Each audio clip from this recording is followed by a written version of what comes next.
오늘도 옆에 분들과 인사하고 시작하겠습니다. 주님께서 함께 하시길 바랍니다. 주님께서 함께 하시길 바랍니다. 예전에 이제 성우하셨다 은퇴하셨던 이제 정부용 권사님이 하셨던 보이스 클리닉이라는 세미나에 한번 다녀온 적이 있었습니다. 저를 포함해서 모두 8분의 목사님, 사모님, 전도사님, 권사님 이렇게 다양한 분들이 그 자리에 왔는데 이제 자신의 목소리를 직접 녹음해보고 들어보고 그래서 내 발음이 어떻게 지금 되고 있는지 어떻게 바꿔야 하는지 또 말의 속도와 억양은 어떻게 해야 되는지 각자의 목소리가 가진 장점들을 끌어내주는 그런 귀한 시간이었습니다. 사실 저는 굉장히 교만했던 적이 있었는데요. 저는 목소리가 엄청 좋다고 생각했었거든요, 스스로. 그래서 이때 세미나 가서 들어봤더니 굉장히 말이 빠르고 또 이 가래가 끓어서 금방 기침하고 또 목이 금방 쉬어버리고 그런 것들을 보면서 이 세미나에서 다른 사람들의 이제 하시는 것들을 보면서 내가 참 아주 많이 부족한 사람이었구나, 내가 정말 교만하게 생각했구나라는 것을 깨닫게 되기도 했습니다. 아무튼 강의를 시작하며 강사분이 처음으로 하셨던 말씀이 아직도 기억이 남는데요. 이렇게 말씀하시는 거였습니다. 여러분, 목소리는 당신의 것이 아닙니다. 하나님께서 남을 위해서 사용하라고 주신 것이지 여러분을 위한 것이 아닙니다. 왜냐하면 목소리가 입에서 나가는 순간 그 소리는 내 것이 아니라 그것을 듣는 사람의 몫이 되기 때문입니다. 그렇게 우리가 목소리를 낼 때는 상대를 조금 더 배려하는 마음으로 사랑의 언어를 되도록 사용하십시오 라고 이야기를 했던 것이죠. 그리고는 시를 하나 이제 아주 멋진 성우의 목소리로 읊어주셨는데요. 최창일의 호수가 산을 품는 것은 이라는 시였습니다. 호수가 산을 품어 안는 것은 깊어서가 아니라 맑아서입니다.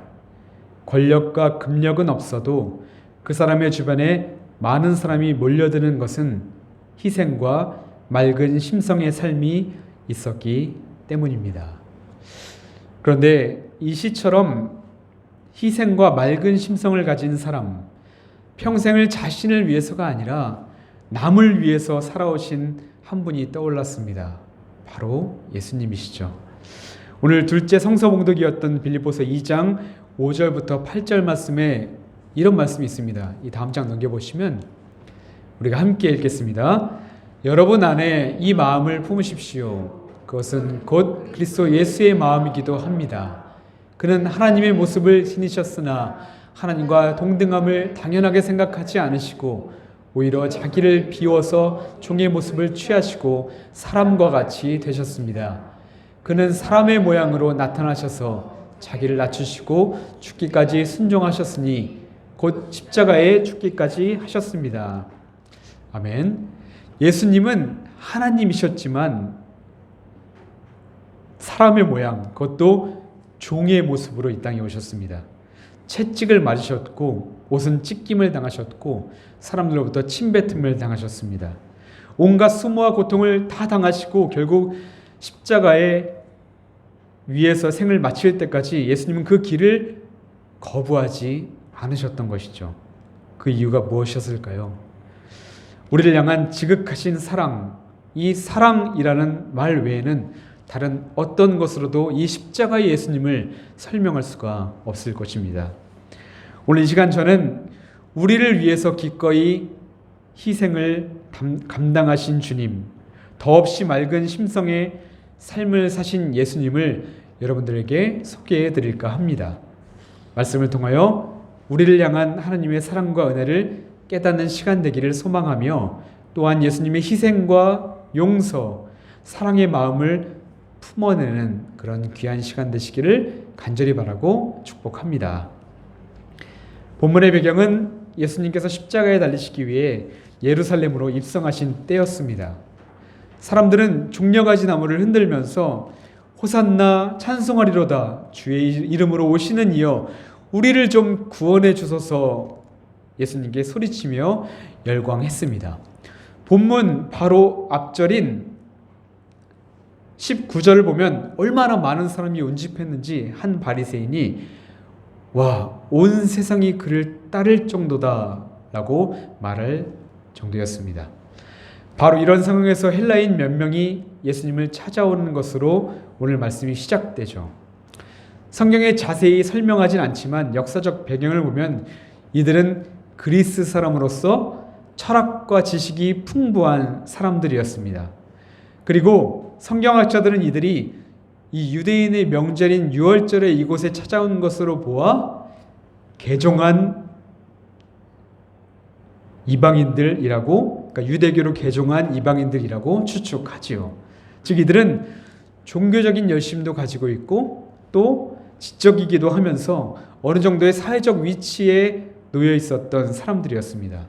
그런데 그들이 예수님을 찾아왔을 때 가장 먼저 만난 사람이 있었는데 그가 바로 예수님의 제자 빌립이었습니다. 21절을 보면 빌립을 소개할 때 뭐라고 소개하냐면 갈릴리 벳세다 사람이라고 표현하잖아요. 여러분들 아시다시피 갈릴리 벳세다 사람이라고 하면 촌놈이라는 뜻과 똑같은 말입니다. 그런데 이런 빌립에게 헬라인들이 뭐라고 부릅니까? 선생이여 라고 부릅니다. 그러니까 이들은 촌놈인 빌립에게조차 선생님이라고 부를 정도이니 예수님을 지극히 존경하는 마음을 가지고 찾아왔던 것이 분명합니다. 그다음에 여러분, 지금 빌립의 마음이 어땠을지 짐작이 가시 않으십니까? 촌동네 갈릴리에서 어부를 하던 자신이 저 헬라인들로부터 선생님이라는 소리를 듣게 되니까 마치 자신이 대단한 사람이 된 것 마냥 착각에 빠지게 되었을 것입니다. 빌립은 들뜬 마음을 안고 이 소식을 다른 제자에게 전해주었고 결국 이 소식은 예수님의 귀에게 들려지게 되죠. 그런데 이에 대한 예수님의 대답이 조금은 뜬금없습니다. 23절을 한번 보십시오. 예수님이 뭐라 말씀하시냐면 인자의 영광을 얻을 때가 왔도다. 아마도 제자들의 귀에는 이렇게 들렸을 것입니다. 아, 예수님이 드디어 왕으로 등극하셔서 영광을 누린다고 말씀하시는 것이구나. 이제 그날이 얼마 안 남았구나. 하지만 그것은 제자들의 큰 착각이었습니다. 예수님의 말씀은 세상의 부귀영화로 인한 영광이 아니라 하나님의 말씀에 순종함으로 하나님께 영광이 될 것이라는 그런 말씀이었기 때문입니다. 그런데 여러분, 하나님께서 예수님을 통해서 원하시는 것이 무엇이었습니까? 요한복음 6장 38절부터 40절 말씀인데요. 이 다음 장 넘기시면 우리가 함께 읽겠습니다. 그것은 내가 내 뜻을 행하려고 하늘에서 내려오는 것이 아니라 나를 보내신 분의 뜻을 행하려고 왔기 때문이다.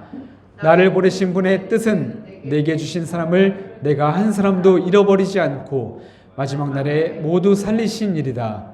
또한 아들을 보고 그를 믿는 사람은 누구든지 영생을 얻게 하시는 것이 내 아버지의 뜻이다. 나는 마지막 날에 그들을 살릴 것이다. 아멘. 그리고 마태복음 밑에 있는 마태복음 18장 14절에서도 이렇게 말씀합니다. 함께 읽겠습니다. 이와 같이 이 소자 중에 하나라도 읽는 것은 하늘에 계신 너희 아버지의 뜻이 아니니라.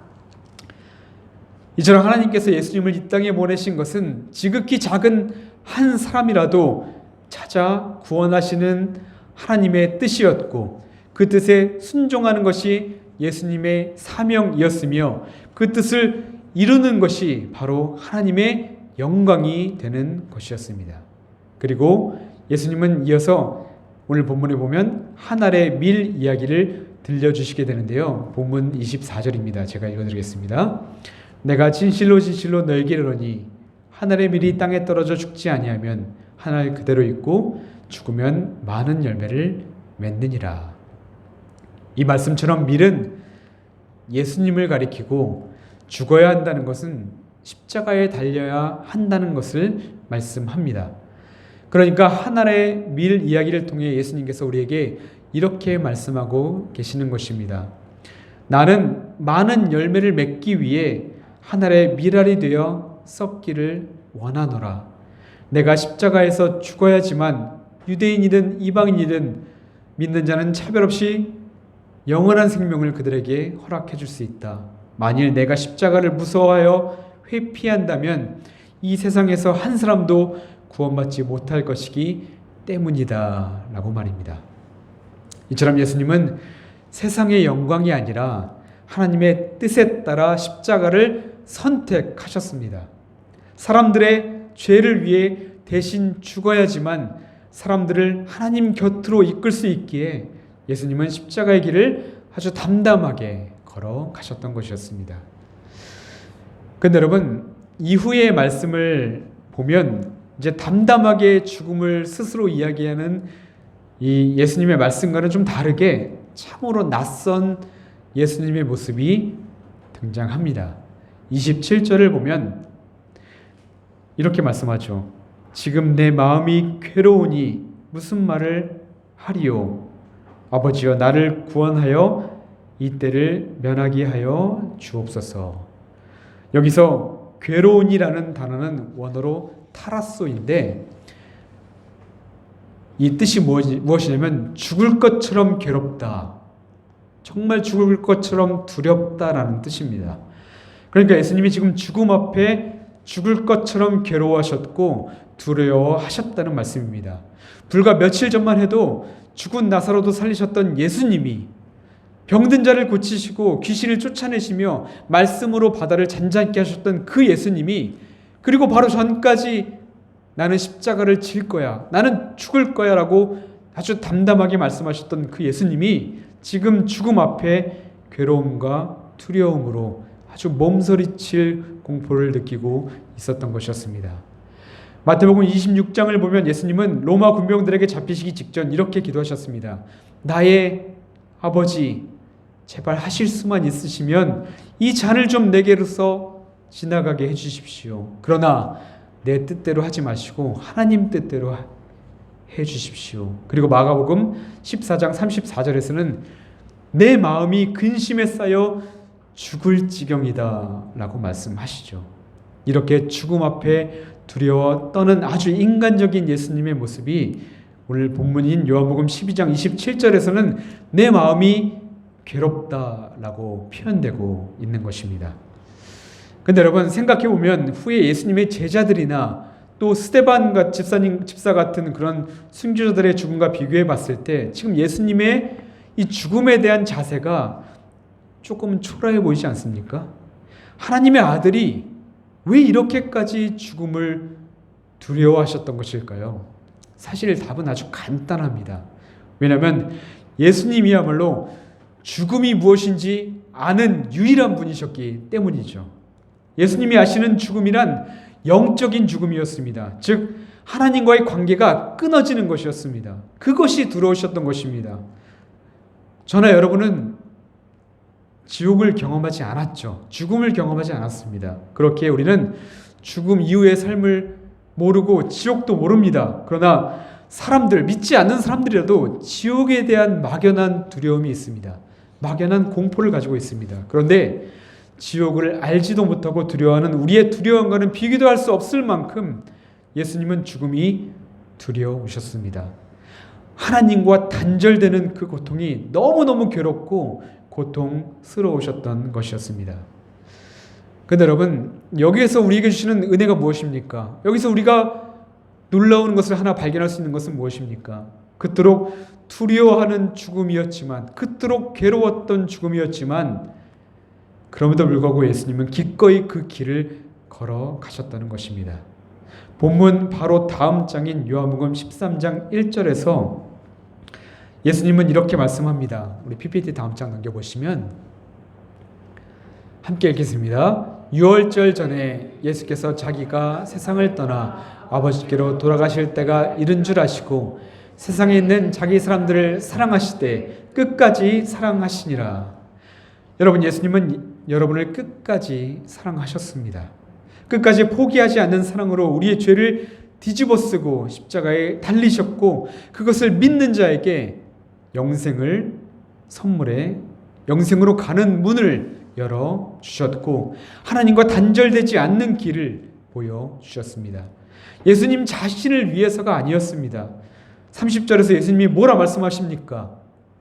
바로 너희를 위해 라고 말씀합니다. 그렇습니다. 지금 이 자리에 있는 저와 여러분을 위해 죽을 것 같은 고통과 고뇌 속에서도 예수님은 기꺼이 십자가의 길을 걸어 가셨던 것이었습니다. 하나의 이야기를 여러분들께 들려드릴까 합니다. 히랍에 자리우커스라는 왕이 있었습니다. 오늘날 왕은 나라가 도덕적으로 심히 타락하고 이제 문란해지자 기관을 다시 바로 세우고자 새로운 법령을 하나 제정했습니다. 그 내용인즉슨 누구든지 간통하는 사람은 신분의 고하를 막론하고 두 눈을 찔러서 멀게 해버리겠다는 것이었습니다. 새 법령이 공포된 후에 제일 먼저 이 법을 어긴 사람이 나타나는데 그는 안타깝게도 왕의 유일한 아들이었습니다. 이 사실을 알게 된 왕은 깊은 슬픔에 빠져버립니다. 법을 그대로 집행해서 아들의 눈을 찔러버리면 자신 이후에 나라를 지킬 아들이 장님으로서 나라를 다스릴 수 없기에 찌를 수도 없고, 또한 반대로 사사로운 정 때문에 아들을 벌하지 않는다면 분명히 법과 왕의 권위는 추락하고 온 땅에 지금보다 더욱더 많은 음행과 불법이 성하게 될 것이 분명했습니다. 왕은 오랜 고민 끝에 마침내 큰 사랑과 지혜를 보이게 되는데요. 그것은 먼저 왕이 아들의 한쪽 눈을 찔러 멀게 하고 그 다음 자신의 한쪽 눈을 찌르는 것이었습니다. 그렇게 아들의 죄를 아버지가 나누어 담당함으로 좌로는 법을 지키고 우로는 아들에 대한 사랑을 이룬 것이었습니다. 그는 공의와 사랑을 다 이룬 참 현명하면서도 아름다운 아버지요 왕이었습니다. 그런데 여러분, 우리 예수님은 거기서 그치지 않으셨음을 기억하시기 바랍니다. 예수님은 너희들의 죄값은 절반만 내가 감당할게. 그 대신 그 절반은 너희가 감당해라 라고 하지 않으셨습니다. 나를 십자가에 못 박아라. 내가 너희의 모든 죄를 다 감당하노니 죄인들에게는 자유를 주노라. 죄 없으신 예수님은 우리의 죄를 다 덮어 쓰시고 십자가에 스스로 생명을 내어 맡기셨던 것이죠. 예수님은 십자가에 달리심으로 우리가 하나님을 떠나 자신이 주인이 되어 살아왔던 죄, 우리가 손으로 지은 죄, 발로 지은 죄, 몸으로 지은 죄, 아무도 모르게 은밀하게 품었던 우리의 생각과 마음속으로 지었던 죄의 값까지도 빠짐없이 다 치러 주셨습니다. 그렇게 예수님은 우리를 구원하시라는 하나님의 뜻을 성취하셨고 우리에게 영생의 길을 열어주셨던 것이었습니다. 이제 말씀을 마칠까 합니다. 오늘은 종려주일이고 이제 한 주간 고난주간이 시작되죠. 바라기는 나를 위한 예수님의 십자가의 죽음과 희생을 아주 깊이 묵상하면서 내 하루하루의 시간이 주님을 향한 감사의 시간으로 채워지기를 소망합니다. 그리고 그 가운데 하나님의 공의와 사랑, 그리고 죄 용서의 은혜와 감동이 여러분 한 사람 한 사람의 삶 가운데 임하시기를 주님의 이름으로 간절히 축복합니다. 기도하겠습니다.